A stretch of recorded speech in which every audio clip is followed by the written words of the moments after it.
Jangan lupa like, share, subscribe, dan nyalain lonceng notifikasinya ya.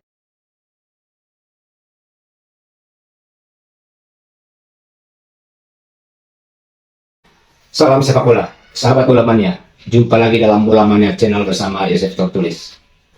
Langkah ajaib tim Garuda akhirnya tersandung di Piala Asia U23 lewat pertarungan hebat di semifinal malam ini melawan jagoan Asia Tengah, Uzbekistan.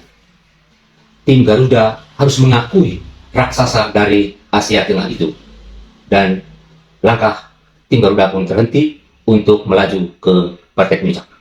Sayang memang, duel kontra Uzbekistan seperti anti klimaks bagi Laskar Merah Putih.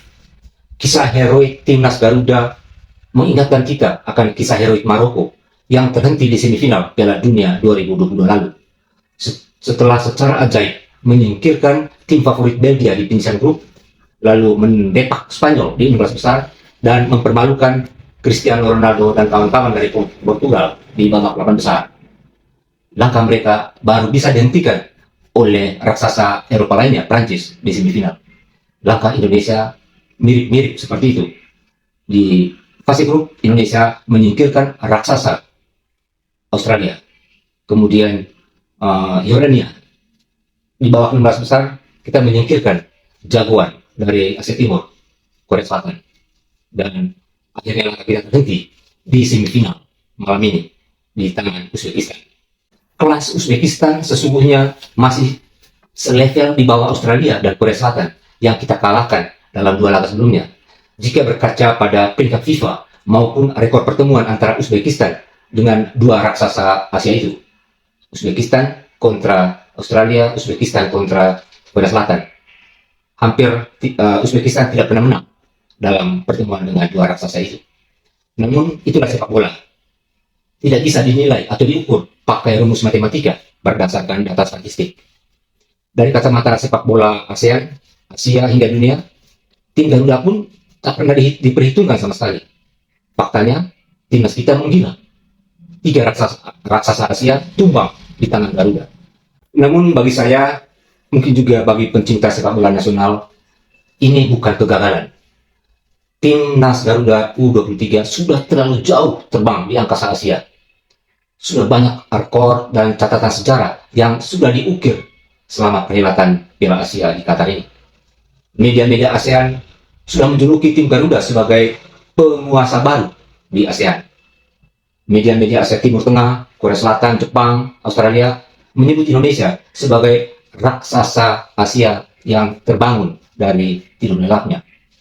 Lebih dari itu, prestasi spektakuler di Piala Dunia, di Piala Asia 23 Qatar ini telah memperkokoh nasionalisme dan rasa persatuan di antara seluruh anak bangsa. Jadi kegagalan lolos ke final tidak perlu diratapi. Mengapa? Karena ada target yang lebih tinggi dari gelar Piala Asia U23, yaitu tiket Olimpiade yang lebih bergengsi. Karena Olimpiade adalah pesta dunia, sedangkan Piala Asia hanya sebatas pesta sepak bola Asia. Sulit kita membayangkan timnas kita yang masih kelas 2 di ASEAN tiba-tiba bisa manggung di ajang akbar Olimpiade sambil mengumandangkan lagu Indonesia Raya dengan mengibarkan bendera merah putih. Dan saya kira jika kita berhasil merebut posisi ketiga, entah melawan Irak maupun Jepang, maka kita sudah menyegel 1 tiket Olimpiade dari zona Asia. Dan saya kira Presiden Jokowi yang selama ini memberi perhatian yang sangat besar terhadap sepak bola, dia akan datang dan menyaksikan langsung Garuda Asia bertarung di level dunia di pentas Olimpiade. Kita bisa lihat nasib malang justru pernah dialami oleh Vietnam. 2 tahun lalu mereka menembus final Piala Asia U23. Namun nasib mereka tidak beruntung karena Piala Asia U23 tahun 2022 tidak dijadikan oleh AFC sebagai jalur menuju Olimpiade. Tiket Olimpiade 2024 Paris justru diperebutkan di Piala Asia U23 tahun 2024 yang lebih dekat dengan event Olimpiade Paris 2024. Seandainya Vietnam yang sudah sukses merebut tiket final Piala Asia U23 berdekatan dengan Olimpiade, maka negara Asia Tenggara pertama yang tampil di Olimpiade justru Vietnam. Inilah sejarah yang mau kita kejar. Kita ingin menjadi negara ASEAN pertama yang bisa lolos ke Olimpiade. Karena itu, seluruh bangsa kini justru harus berdiri di belakang tim Garuda U23 untuk mendukung perjuangan Rizky Ridho dan kawan-kawan dalam menuntaskan mimpi bangsa ini merebut peringkat ketiga Piala Asia U23 untuk menyegel tiket ke Olimpiade Paris 2024. Kita semua tentu tidak ingin tiket yang sudah di depan mata harus tertunda ke tanggal 9 Mei. Indonesia harus bertarung lagi di babak playoff dengan peringkat keempat Afrika, Guinea, untuk memperebutkan tiket terakhir zona Asia dan Afrika. Jadi, tim Garuda justru kini membidik target yang lebih tinggi dari sekedar mahkota juara Piala Asia U23. Itu sesuai dengan pesan Presiden Jokowi, raih tiket Olimpiade. Bukan kita mengecilkan gelar juara Piala Asia U23, tapi faktanya memang tiket Olimpiade justru tak ternilai dengan uang.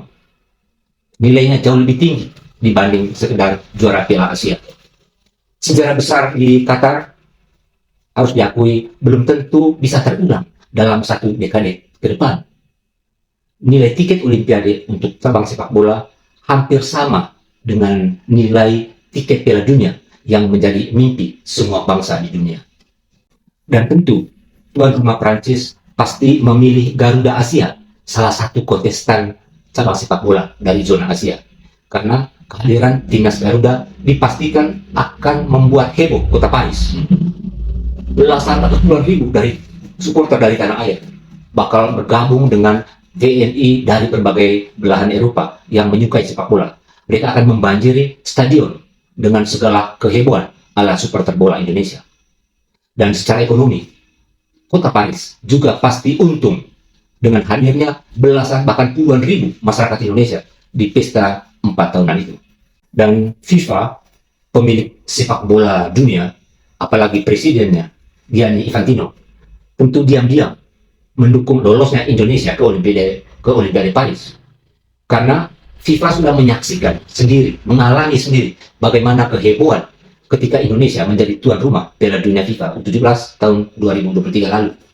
Bagi FIFA, kehadiran Indonesia di Olimpiade Paris akan mengangkat reputasi FIFA sendiri, bahwa mereka tidak salah memilih Indonesia sebagai tuan rumah Piala Dunia U17, maupun dukungan istimewa FIFA bagi kemajuan sepak bola Indonesia pasca tragedi Kanjuruhan, termasuk dukungan dana sebesar hampir 90 miliar untuk pembangunan base camp timnas modern di ibu kota negara Nusantara yang baru.